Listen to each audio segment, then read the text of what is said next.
I want to move along and introduce our opening plenary speaker, Dr. Susan Lieberman, or Sue, as most of us call her. I don't want to read through her entire biography. Most of you are probably already familiar with her accomplishments and experience.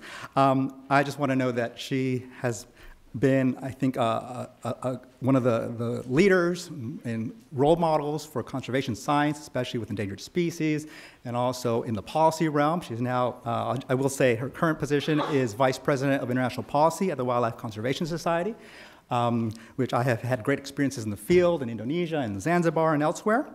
And I just want to remark that in noting her lengthy background and experience, that there are some attributes that I share with Sue, and I hope to end up as accomplished as she has been thus far. Those include working on primates. I didn't realize that some of her work was with prosimians early on. She'd done some work in Costa Rica, where I've done some field work as well. And we also share a university institution, both having spent time graduating from the University of Southern California in Los Angeles. So without further ado, I'd like to welcome Sue Lieberman up to our stage. Thank you, Roberto, for that amazingly glowing introduction. What I'm going to do, and thank you for inviting me to open, and I will try to keep this within the time allotted and allow time for some questions. And I was asked to speak on policy at the national level. I'm going to throw in international because I can't resist, as it relates to combating wildlife trafficking. Now, I'm not going to give you an entire introduction to the subject because a couple hours later someone else might want to talk, but I'm going to introduce it a bit. Just to set the stage for some of the later discussions and hopefully some questions that you may have. First of all, I think it's important to see illegal wildlife trade or wildlife trafficking in the context, the broader context of wildlife trade. Not all wildlife trade is illegal. Not all wildlife trade is unsustainable. We're talking about any international trade in wild species, in my opinion, animals and plants are wildlife, for food, pets, ornaments, furniture, curios, leathers, medicine, cosmetics, and everything else.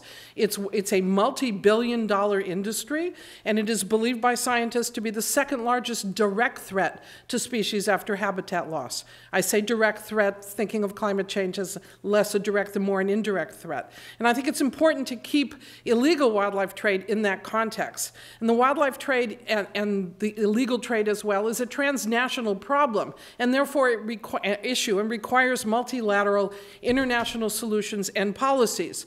I'm not going to talk about each of these photos. Happy to answer any questions, what species they are, how are they traded, etc. So what is wildlife trafficking, or in essence, what are we talking about today? What's happening in the world today? And I think all of you are here and are familiar with the problem. Poaching and trafficking in highly valuable body parts, in particular of species, is increasing. It's increasingly run by organized criminal syndicates.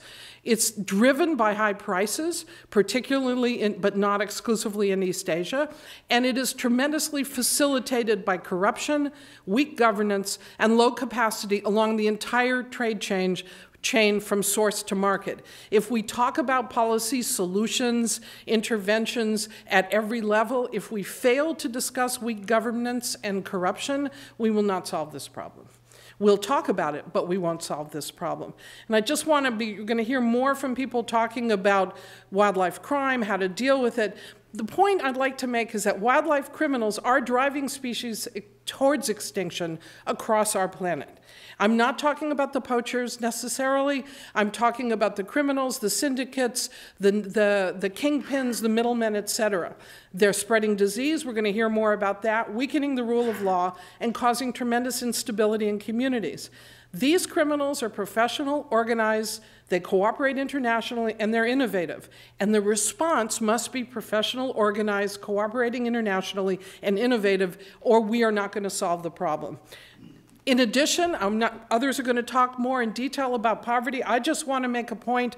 Poverty, in my view, and based on all the evidence, is a factor, but is not the primary driver.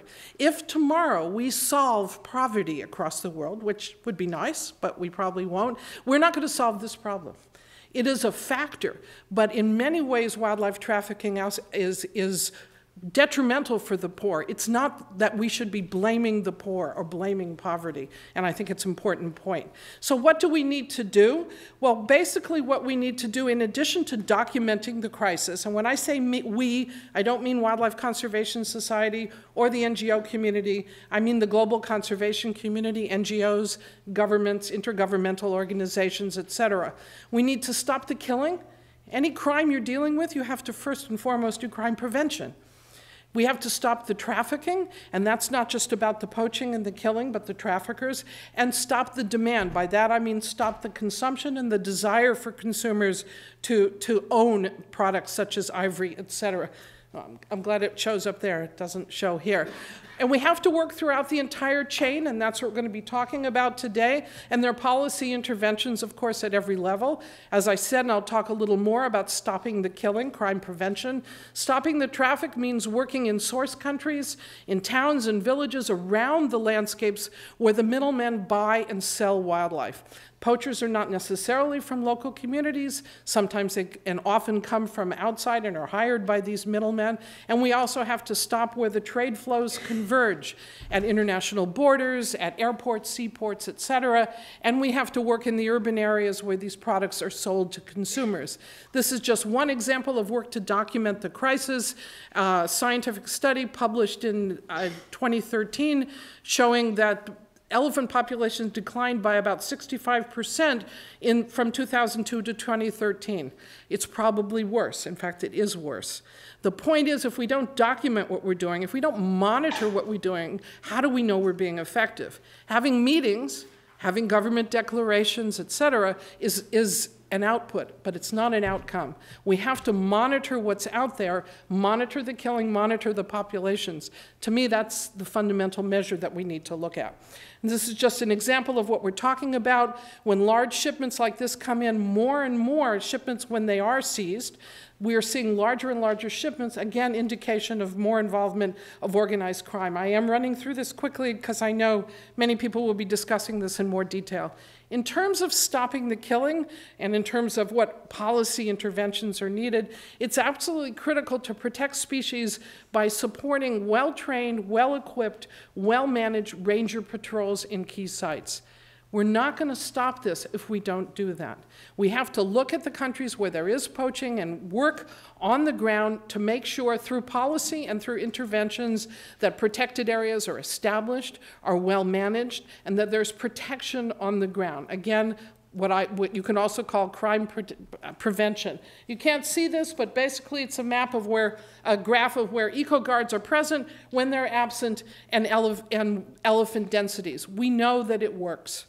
In addition, it's critical to have improved selection, training, capacity building, job security, other aspects of human resources for guards. They are on the front line, and we have to recognize that they need not just the support and not just the goodwill of people around the world, but they need training, they need equipment, et cetera. And it's absolutely critical. When I say we again need to do this, I don't mean WCS, though of course we do, but everyone else. I just want to briefly mention, I imagine other speakers may mention in more detail, SMART, which looks at protected areas and is directly connected with government policy in that it's a tool to help site managers better manage ranger enforcement patrols. It's a critical tool to ensure the success of rangers and to reduce poaching on the ground. Involves work with frontline conservation staff, indigenous local people, and government staff, protected area managers. Could talk about it in more detail. Others here as well can certainly do that. From a policy perspective, where are we now with SMART? SMART is involved. I hope these data are current. They're probably increased a little, but there are 117 implementation sites in 27 countries. It's absolutely critical to be able to roll out this tool. It's open source software tool, easy to learn, and there are training programs in 27 countries with key policy actions and decisions by governments adopting this tool. This is a tool that is an NGO consortium together with the CITES Secretariat has developed and is rolling out in a number of countries. But key is governments that adopt it. The government of Colombia, for example, adopted it across more than 50 of its protected areas last year. Thailand is using it in 35 protected areas with significant success. The government of Gabon adopted it across its entire protected area network, and others are as well. And I believe this is absolutely critical to have a tool like this to give the rangers the tools they need and governments and site managers the tools to monitor that effectiveness. What about stop the trafficking? And of course, we're going to hear more about that from other speakers, but I think in a policy context, it's important to think about that. It has to be addressed along the entire chain, from illegal killing to points of final sale again, and is tied in with national policies and actions, and is about, first and foremost, appropriate legislation and regulations, which is policy, by governments, but is also critical that governments implement their legislation and engage in appropriate law enforcement actions, which, yes, interdiction, seizures are important but not sufficient. It's important that governments put into place intelligence-led law enforcement, working with partners, and use of intelligence networks and informant networks are absolutely critical. If governments just stop poachers and just make the occasional seizure so they can get a photo in the paper, that's not enough. They have to do intelligence-led law enforcement, controlled buys, all of the things that are used by enforcement agencies in order to actually stop the traffickers, the middlemen, the kingpins, et cetera. It's vital to break these criminal networks, and we're going to hear more about that later this afternoon. Specifically on ivory, though I could go on and on that, I won't. It's important to develop and implement aspects of what's required under CITES, Convention on International Trade in Endangered Species, particularly the national ivory action plans that governments, certain key governments are required now to submit, and stockpile management is critical to that. That includes registration of stockpiles, it includes destruction if governments so choose, but the critical thing is management of those stockpiles, which are a significant source of leakage into the market. And interagency collaboration within countries and between countries, it always sounds like, yeah, you threw that in, it sounds good, it's absolutely critical. And this is just an example. Many governments are now engaged in auditing and destroying their stockpiles, any seized ivory. This is just one example, but as you've probably read, there are many more. The idea of destruction, auditing and destruction of these stockpiles is not to reduce demand, but to stop the trafficking, stop any ivory that is either seized ivory, et cetera, leaking into the system and promoting more and facilitating more trafficking. Another key area of intervention from a policy and enforcement perspective are transport nodes, where wildlife trade flows converge. This is just one example of the border between China and Vietnam, where a key border crossing, just as an example, WCS and partners worked to basically expose corruption and a smuggling route for ivory, rhino horn, and a great deal other illegal wildlife trade. I'm not going to say the problem is completely solved, but the situation is far better. It's critical to work at these places, and it's critical to work with the transport industry as well. Another point that I really want to make, it's related to policy. I think it's critical to look, again, as I mentioned, at corruption. It's kind of hard to see the colors, but if you go to the Transparency International website, it's kind of easier to see. This is old, but it hasn't changed, of the Corruption Perceptions Index. Corruption is pervasive, and it is particularly pervasive in the countries where we see the worst wildlife trafficking, both exporting countries, transit countries, and importing countries. If we don't deal with that, as I said, we are not going to really effectively solve this problem. It's important to keep talking about it, and it's important that governments use whatever tools they have, such as the Convention on Corruption, but other tools as well, in order to put pressure to stop the corruption in this trade, because The more we look at it, the more I'm not going to list the countries that I think are the most corrupt or most involved, but I think many of us know of whom we speak. It's got to be dealt with. Policy advocacy, of course, is absolutely critical. It's critical to influence senior leaders. This is just an example of President Obama issuing the U.S. executive order on wildlife trafficking, as well as Chinese leaders. I'm not saying that I've been to both those meetings, but it's important to work hard to influence senior leaders at all levels. Commitments for governments at the highest level do work. I know it's sometimes, oh, there's another high-level meeting and government signed yet another communique. It does work if pressure then is continually put on those governments to fulfill their commitment. The conservation community also has a role in international advocacy. This is just example of one of many collaborations, United for Wildlife, where the Royal Foundation and Prince William has pulled together the 7 largest field conservation organizations to work together on wildlife trafficking, set up a transport task force looking at working with the industry, working also, I didn't put it there, on demand reduction and on field conservation, etc. Just one example. There have been a number of high-level summits. Again, if you talk about policy, just last month, was it last month? No, the month before last, March, the Botswana summit, where there was a communique, a declaration issued by governments basically reinforcing their commitments on the issue with some new commitments, including dealing with money laundering and dealing with corruption. And while governments all knew that was important, putting it in writing and having it there in the declaration, I believe, is important. From the U.S. and other governments' perspective, again, on policy, I mentioned the executive order.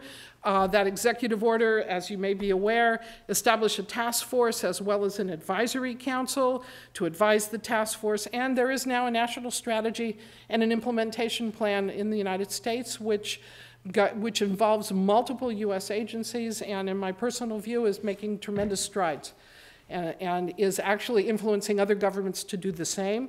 The EU has launched a consultation and will be issuing their wildlife trafficking strategy hopefully this year, and a number of the EU member states are doing their own work on wildlife trafficking, and there's a tremendous amount of work going on that I don't have time to did you hold up? Yes, you held up the number. But there's a lot of policy work that there are options of helping push governments to address the issue through various CITES committees as well. And I'll wrap up with just some examples of intergovernmental policy fora, about which we could spend an hour on each, but of relevance to wildlife trafficking, because it is important to make these linkages across international policy, such as the UN General Assembly, which is discussing now and most likely will issue a resolution on wildlife trafficking this year, as well as various UN agencies and organizations, such as the UN Environment Program, UNDP, and UNODC, Office of Drugs and Crime. Of course, the CITES Convention, the Convention Against Transnational Organized Crime, the World Heritage Convention, an interesting one, I'm happy to answer any question, is looking at those World Heritage sites that are particularly threatened by illegal wildlife trade. And the Convention on Migratory Species may have some potential to help deal with the issue as well. And with that, I'll close, and I hope we have time for questions. I threw a lot of things at you, and I know we're going to have a lot of really good speakers after, so thank you very much.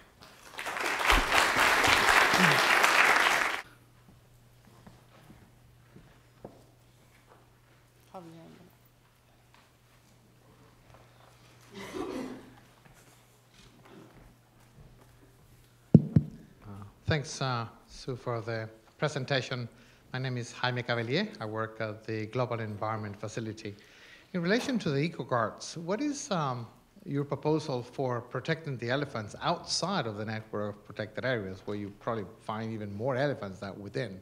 Because I understand that eco-guards are actually patrolling the protected areas. What about the wider landscape? I mean, what's the solution or proposed solution? Well, I think, you know, depending on the situation and depending on the country and the landscape, there are going to be places that the majority of elephants and other species are within parks or other protected areas, and there are places where a large number of elephants and other species are outside protected areas. So it's important to work on monitoring and enforcement outside the protected areas, but also really critical, and I didn't mention it just for time, to work with local communities, particularly when populations are outside the boundaries of parks and other protected areas.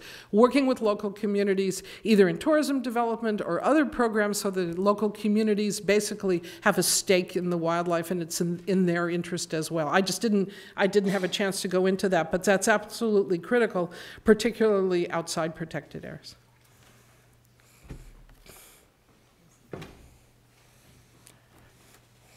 Can you just talk for a minute about efforts of the U.S. government to help other governments strengthen their laws on wildlife trafficking, and how we can, what we can do to influence the enforcement of those laws through courts and legislation? It seems like, you know, kingpins rarely get arrested, poachers aren't, you know, often there's a fine or imprisonment. I mean, just very weak laws, are, in particular in Africa. Can you speak to our efforts to? I could comment on that. I think someone from the federal government is probably more qualified to comment on what the federal government is actively doing. But there's both the issue of working with countries that their legislation needs to be improved. Many countries, the penalties are exceedingly weak. Some countries even don't even have any enforcement or legislative or regulatory provisions for species that are not native to their country. So in some countries, they can enforce illegal trade in native species, but not in African elephant ivory. And therefore, it's critical to work with those countries, and that's a role that the U.S. government can help play. The U.S. government can also help play a role through the CITES process, which is looking at countries' legislation and putting a bit of pressure and offering assistance to countries to help improve their legislation. There are countries whose legislation is good, but when people are arrested, it's very easy to just buy their way out of jail, other than the poachers. So it's important to also work with countries to promote an effective judiciary, and that means effective prosecutions that lead to sentences, criminal, sentences and fines. It's not good enough just to make a seizure and have someone buy their way out of jail the next day. What is the role of the U.S. government in that? In countries that want to but need capacity building and training in how to build wildlife cases, how to look at the whole chain of custody, there's a role for the U.S., both Fish and Wildlife and the Department of Justice, for example, in providing training and capacity building. Other countries, it may not be training and capacity building, but more some political pressure to get them to do that. There's a multiplicity of ways of doing it, but you're absolutely right. It's critical to have the prosecutions and prosecuting the right people. Marshall. Do we have time? Yeah, one. Okay, you get to be last. Thank you. I'm Marshall Jones from the Smithsonian. Sue, on your first slide, you had that figure of $160 billion as a total value. Now, I know it's difficult to pin down the value of illegal trade. Legal trade's different, but could you talk about what the components of that $160 billion are? Because that's a bigger number. Well, that includes fish and timber. Okay. I consider fish wildlife. I consider them species. Yeah. But that includes fish and timber, and that it is hard to even track down and provide a citation for that figure. When you include fish and timber and all wild plants and animals that are in international trade, that number is probably low. I won't put a figure on the value of illegal wildlife trade because it's really hard to measure. And where is that value? Is it in the country of origin, or is it the end for the end consumer? But that figure is looking at the broad picture of wildlife trade, which again includes not just wild terrestrial animals. Got it. Thanks. Okay. I want to let Catherine just one more. She's cool. Okay. Really quick. You mentioned the World Heritage Convention. Could you speak, I guess briefly, about the links between cultural heritage looting and destruction of cultural sites and wildlife trafficking? I'm not sure I can. I mean, the World Heritage Convention recognizes sites as either cultural sites, natural sites, or mixed sites. So sites that are cultural sites but not natural sites, then we're not talking about wildlife trafficking necessarily. But those sites that are identified as natural sites, the World Heritage Convention cannot look at destruction of the wildlife there as a cultural loss, because they were established because of their natural value, their outstanding universal value, their uniqueness from a biodiversity perspective. However, the World Heritage Convention does have a process to declare sites as sites in danger, and therefore there is additional assistance provided to governments. And that's where wildlife trafficking comes in the World Heritage Convention, because a number of sites, including but not only in Africa, have been declared as sites in danger where poaching and trafficking is identified as the reason they're endangered. For example, some of the sites in Congo and DR Congo. Okay. I don't know if that answers your question. Thank you.